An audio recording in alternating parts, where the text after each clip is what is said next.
Ladies and gentlemen, March 11th. With a moment of silence, prayers, and anti-nuclear rallies, Japan marked the first anniversary of the earthquake that had a magnitude of 9.0 on the Richter scale.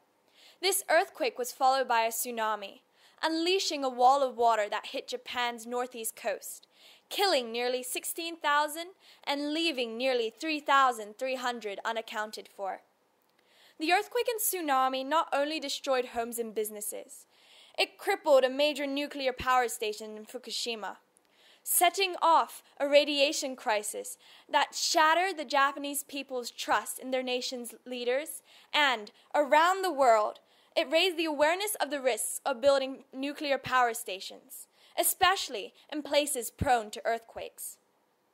1 year after the event, questions such as, why wasn't it possible to shut down the nuclear power station and therefore prevent people in the area from being exposed to radiation? And is the food from Japan really safe for domestic and consumption export are still being asked. Today, the contaminated area around the Fukushima nuclear energy plant remains an exclusion zone. Many of the families in the tsunami-devastated areas are still without the bodies of their loved ones, cannot perform burial rites, and have no closure. But the people of Japan affected by the earthquake have not lost hope. The displaced and the survivors are on the road to recovery. It is a painful journey, but they are rebuilding their lives with grace and dignity. The speed of the recovery is an inspiration to the rest of the world.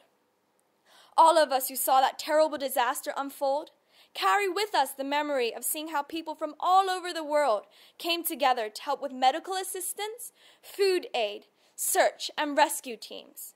Every day we saw and heard of great acts of kindness and heroism. How very different it was when Hurricane Katrina hit the United States. There was looting and lawlessness, but nothing of that sort happened in Japan. In Hong Kong, we are seriously questioning the safety of the Daya Bay nuclear power station because it is built so close to a fault line. Could it withstand an earthquake? Do we have the monitoring equipment necessary to minimize the loss of life and damage should there be an earthquake?